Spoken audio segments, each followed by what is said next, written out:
Hi guys, Daniel Ganga here. Welcome to my channel. If you're new here, please hit that subscribe button. If you're already a subscriber, well, welcome back. Thanks for your support. It's much appreciated. So in this video, I'm going to show you how I stack images using the program Starry Landscape Stacker. Now, I do this to reduce noise in my images and just create better image quality overall for my nightscapes. So Starry Landscape Stacker is a Mac only program. You can buy it over in the App Store. So sorry to all you guys on PC. You guys do have some pretty good options there on PC. Some pretty good free options actually. And we will cover one of them at a later date in a tutorial. But this video is purely about the program Starry Landscape Stacker. Now, before we go into the post-processing side of things and into Starry Landscape Stacker, we need to talk a little bit about what to do at time of capture.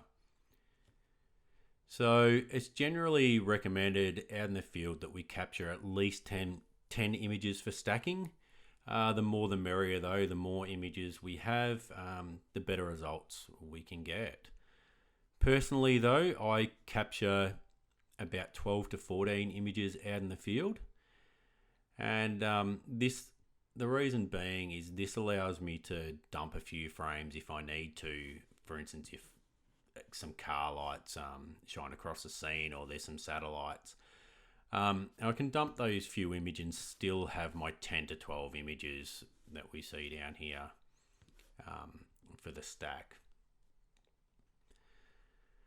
Now, something else worth mentioning at this point of the video is when you do capture images for stacking, generally a simple scene makes life a lot easier for you later when you do stack the images.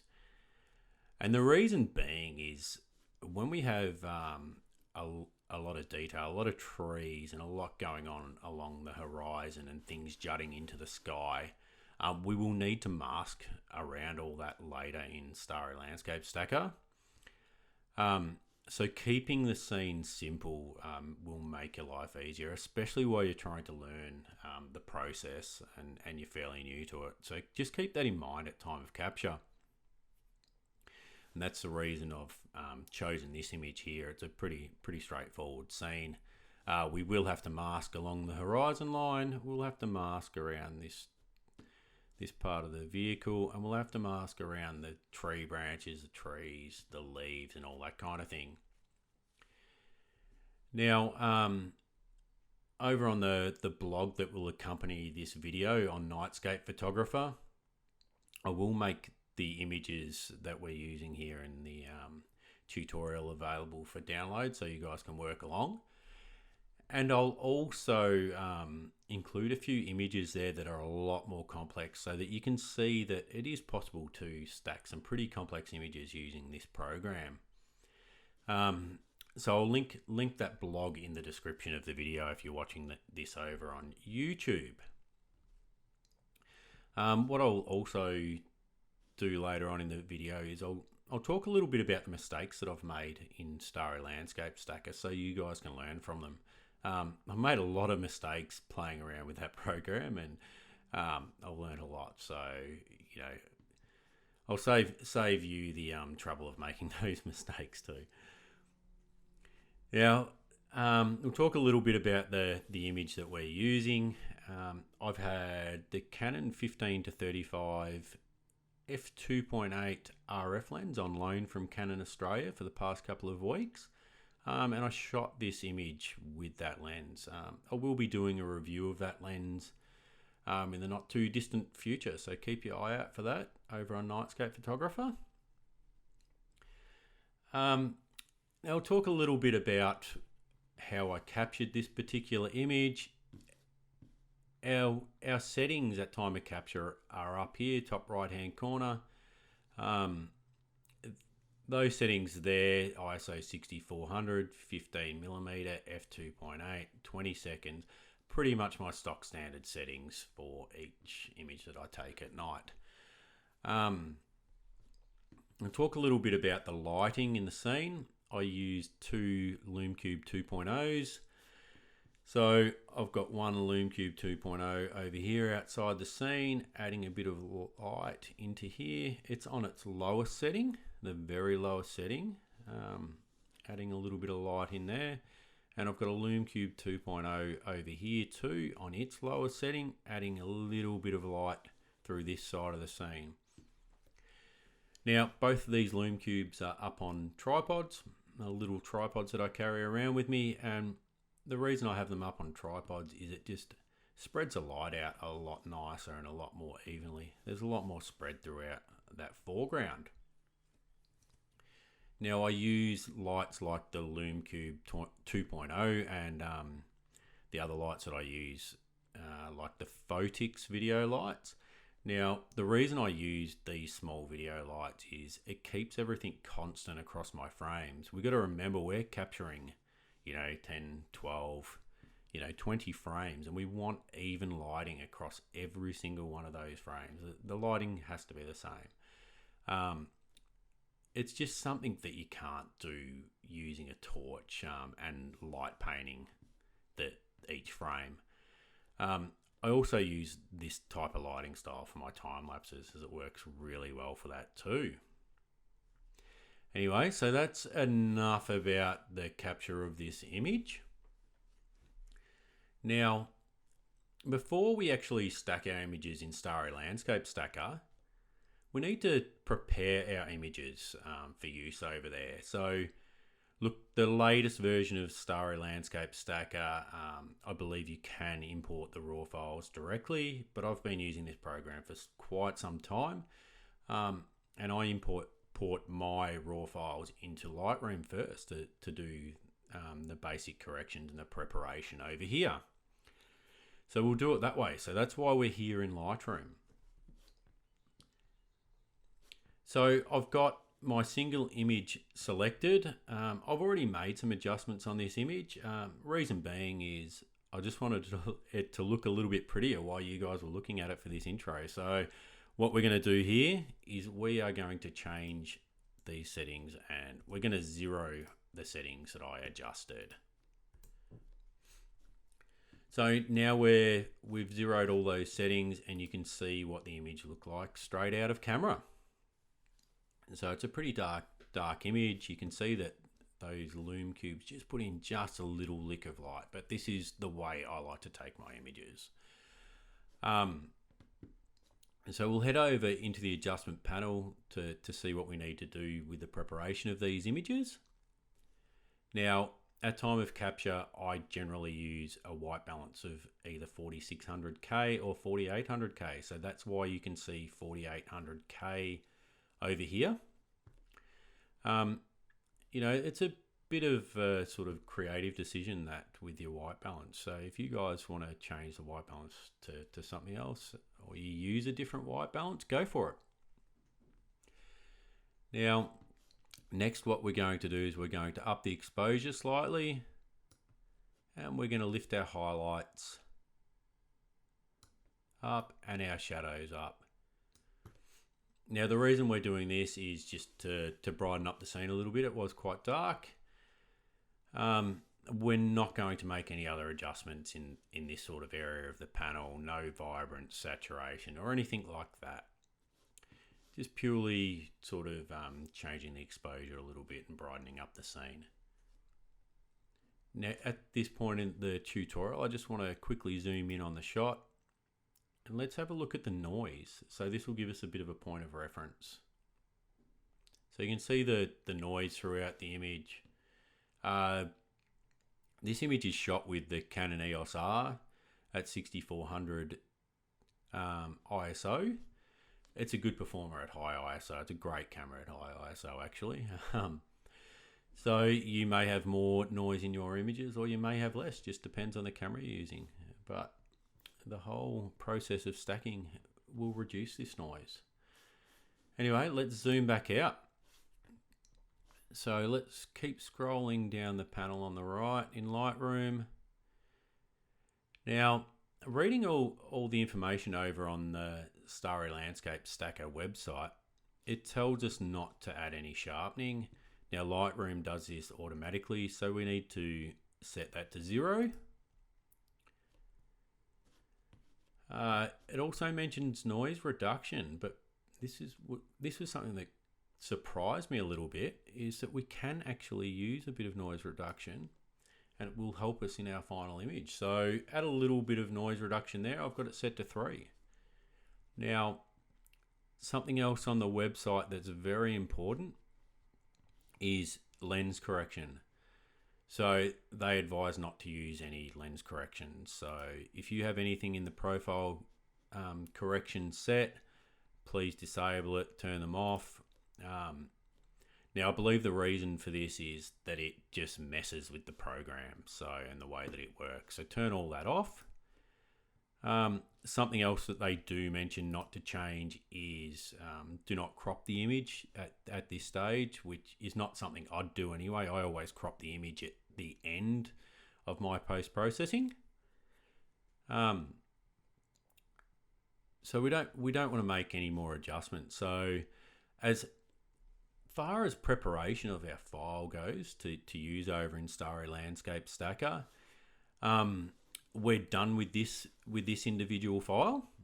So we've made some pretty basic corrections. So what we're going to do here now is we are going to select the rest of our images. So we have all 10 images selected. That's if I can count correctly. And we're going to sync the settings from this image that we've adjusted to all the images. So we'll hit sync down here and we will synchronize. Now, as you can see, all those corrections are swapping, well, they're going across to the other images as well. So let's have a quick look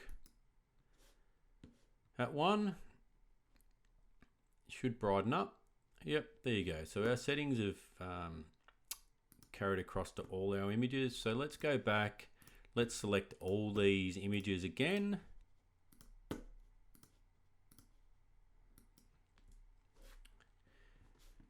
And let's save them. So we'll go up to Library,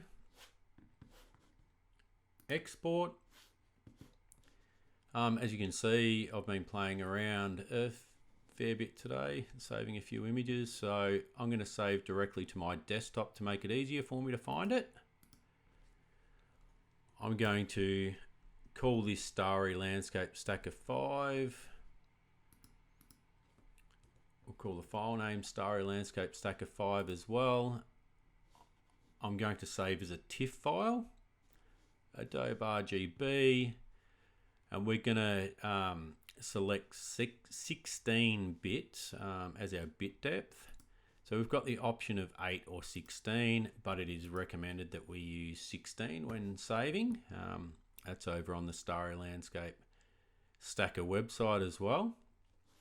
I'm not going to resize the image here so that we're using the full image.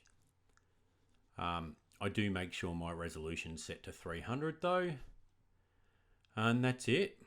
So all we need to do here is export those 10 images, and so they're ready for us to use over in Starry Landscape Stacker.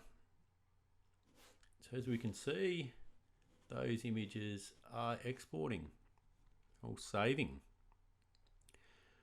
So I'm going to end this part of the video here, and we'll get those images over in a Starry Landscape Stacker.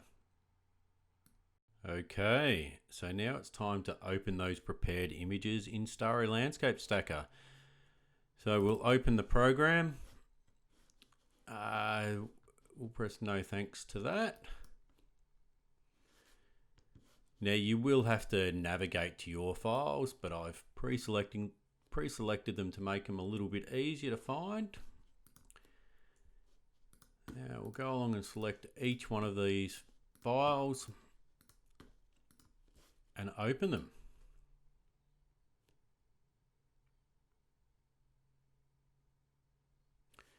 Now it's asking us here to enter the focal length. So those images were all shot at 15 millimeters. So we'll enter 15, return.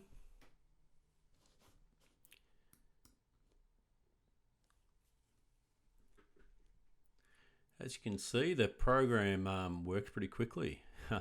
So we've got our image opened here in Starry Landscape Stacker. So what we need to do here is define the sky and the foreground.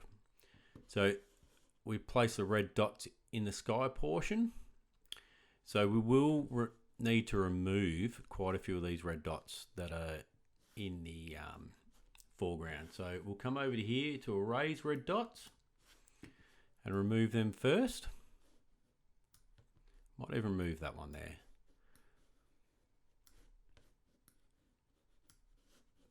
So we've removed all the red dots from our foreground. Now we're going to add red dots and we're going to define where the sky is. So I like to hold the mouse button down, just run along all these edges.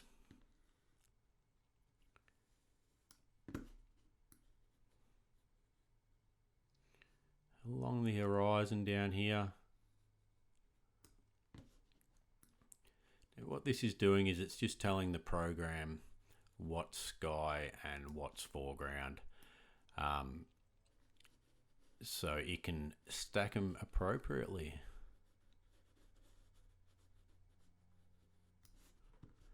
So fill in all this area here. Still go around the outside. So we're just adding all these little red dots.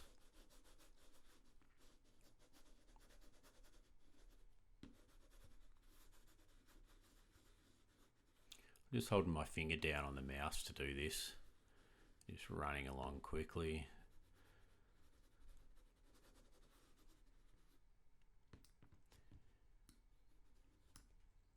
Now we can also zoom up. So to zoom in on the image, we just press Z, and we can come in and add the dots in up a little bit closer. And that just helps us with a bit more accuracy.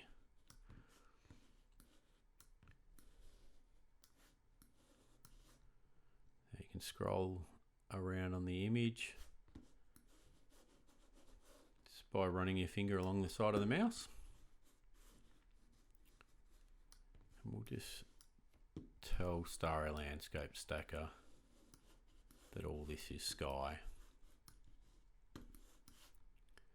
Now we will come in and we will select some of the areas in here, but we'll define this a lot more further on in the post-processing.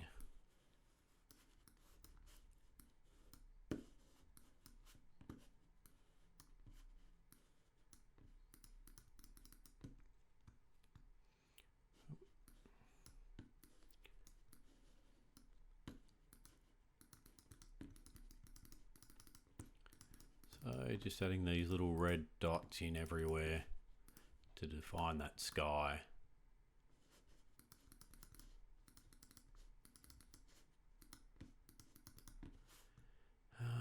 I'll come back down here along the horizon line. So it's around the horizon lines and around all those features that poke out into the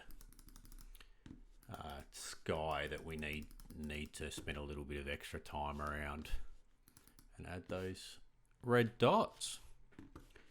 Just quickly go over the foreground and make sure there's no red dots, which I always leave one or two. So we'll go back over to the arrays. We can change that eraser size, but we'll stick to this size. We've erased that. I'll have a bit more of a look around. There shouldn't be any more. Okay, so we will press the Z button and zoom back out. So as you can see, we've added a lot of red dots in the sky portion of the image, and we've removed all the red dots from the foreground. So we've just defined the sky and foreground. So the next part of this process is we need to press the Find Sky button. So we'll press Find Sky, and this is creating a mask for us. So we've just created a really fast mask there. We can see that we've got all the sky selected. it's selected a little bit of the foreground, and it hasn't selected in to those areas in between the branches that we didn't define. So this is pretty normal that it's selected a little bit of the foreground as well. But what it's done is defined roughly where the sky is. So we need to make some adjustments to that. Okay, so now we need to go in and fix this mask a little and be a bit more accurate with it. So we'll start with this area here. I'm going to click on the screen, press Z to zoom in. So we've zoomed in so we can see the mistakes the program's made. Now we can select over here on the left, select sky or select the ground. So first we're going to select the ground, and we can see our brush is too big, but we can adjust that here, or like in Lightroom and Photoshop, we can adjust the size with the square brackets on the keyboard. So I'm going to make my brush a lot smaller, and I'm going to brush in the foreground because we're selected as ground. So I'm going to brush in the foreground and define it better.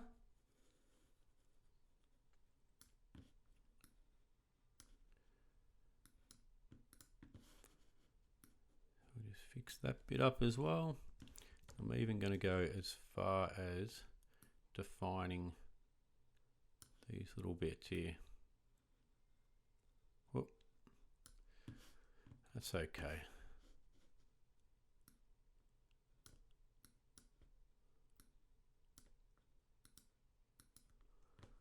So the windmill over here. Now while I'm in this area, I'm going to select the sky option. I'm going to change the size of my brush again. And I'm just going to get a little bit closer to the horizon. I'm not going to go too close. I'm just going to roughly run along there and define the sky a little bit better.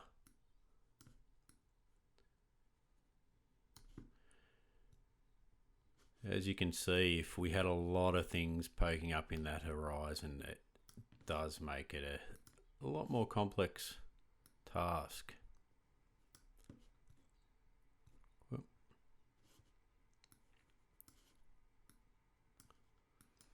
We don't have to be super accurate, but like anything, the more time you spend doing this, the better results you're going to end up with.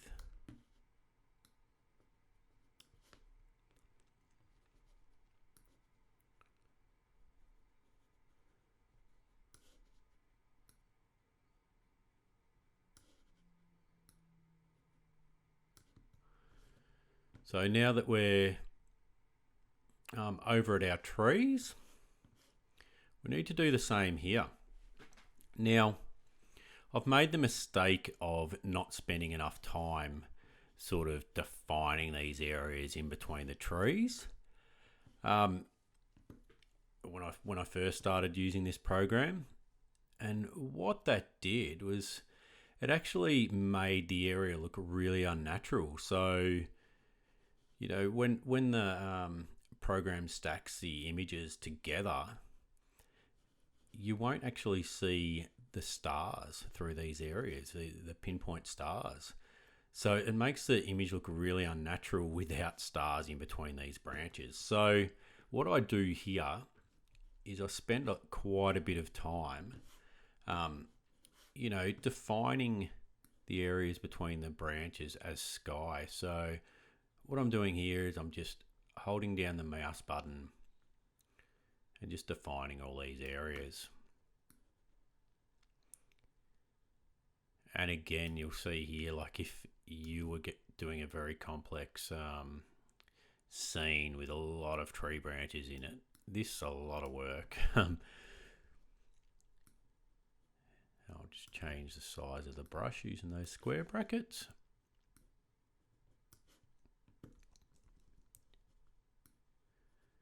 We'll come through here and we'll through all these areas.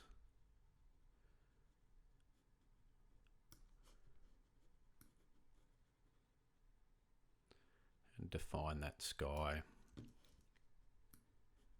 Now some of the smaller areas, so you'll have a look here. Some of the small areas like in between this branch here is not that critical. So you can go in there and you can define all them, but it's just not that critical. It's just these really big sections you really need to worry about so that it looks natural in the final stack.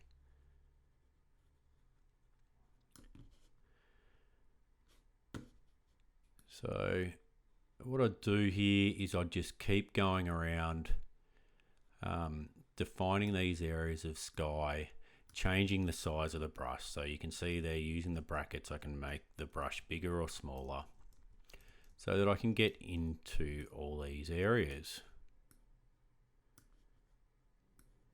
So I'm going to skip past all this area now that you've seen the process. And save you the pain of watching me mask all these bits and pieces.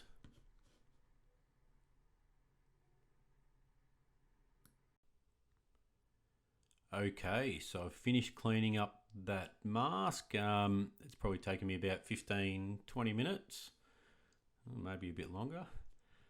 So we'll zoom up and I'll show you a few points of interest. So you can see here along the horizon, I've defined the sky a little bit better above those trees, and this just helps with the composite when it all combines, and stops you from getting haloing along that edge. Now I've also done the same along the edge of the tree. You can see I've come in quite close, and that again helps with that haloing. Which is, we don't want that. I've also come in with a really small brush, adjusting the brush with the square bracket, and I've come in amongst all these branches, even a little bits in amongst all the leaves through here. You can see all that. And I mentioned it before, if you don't go do this, yeah, it's going to save you time, but what happens is you get this blocky look where you don't get stars in between all the branches, and it just looks really unnatural, So spending the time here is really worth it. I've just noticed a little bit there in amongst that tree. I will leave that. But yeah, spending a little bit more time here will create a better mask and ultimately a much better image. So spend a bit of time getting in amongst all these trees. I could probably do a lot more actually, getting in around the edges of these leaves and all that kind of thing. But for the sake of this tutorial, I'm happy with how it is now. But yeah, doing a better job will save you a lot of headaches later, with either having to come and redo it or having to try and fix things up in Photoshop, or it looking unnatural. So spend a bit of time here and try and get it spot on. So we'll zoom back out. You can see our whole image. We've got our mask across the sky in blue, all our foregrounds, looking good. So what we do here is we come up the top and we are going to align and composite the image. It's going to give us our final shot. So it's aligning 9 images.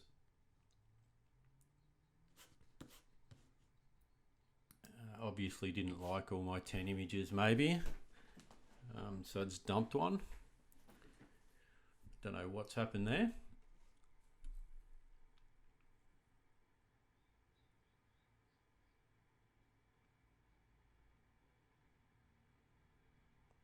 Maybe we just didn't select the full 10 images.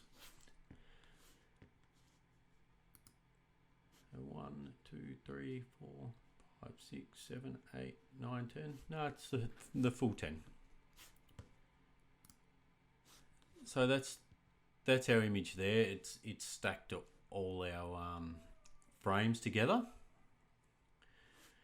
So now what we can do here is we have the option of these different modes over here. So what I like to do with the different modes is actually zoom in along the edges and have a look and see whether the different modes affect the edges of my image. So it'll become really apparent along here, you know, if you kind of used the wrong blend mode. So we'll see if we can, we'll run through the different versions, see how we can start seeing a bit of artifacting.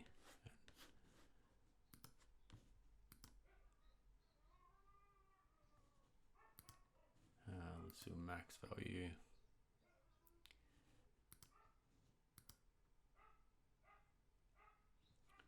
Yeah, so see a little bit of artifacting through here. So we'll go back to the what it chose in the first place.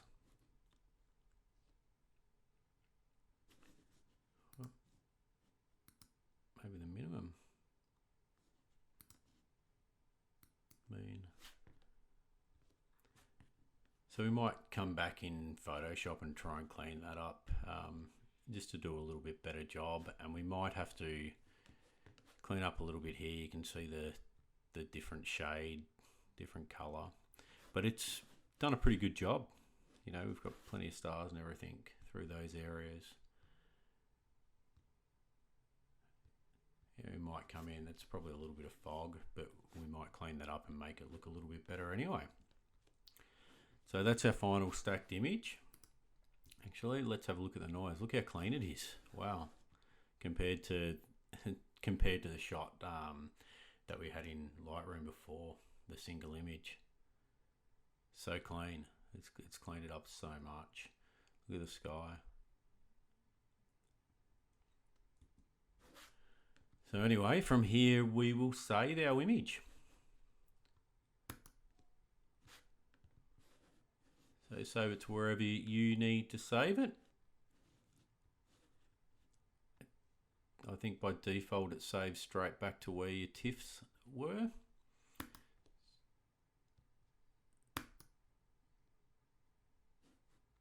So it saved that. Now I also had this selected to save a copy of the image with the mask.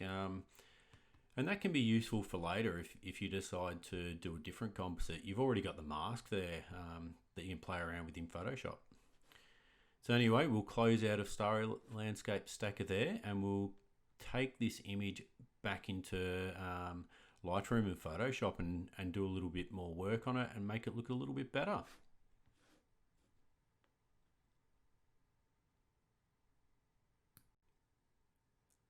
Okay, so I've now got the image that we just stacked in Starry Landscape Stacker open in Lightroom so that we can do a bit of final post-processing on it. But firstly, let's have a closer look at the image. We'll zoom up. Now have a look at that. We've got rid of all of the noise that was in that first image. That's incredible, isn't it? It's virtually noise free. Look at the sky. Yeah, there's just, you know, the image is noise free pretty much. So we'll talk about a few of the things that we did. We'll look for any issues with the stack. So let's look along the horizon. It was well worth getting in a little bit closer and defining the sky a bit better. Back in Starry Landscape Stacker, because we've got no haloing or anything like that in there. It's good. There's good definition between the sky and foreground.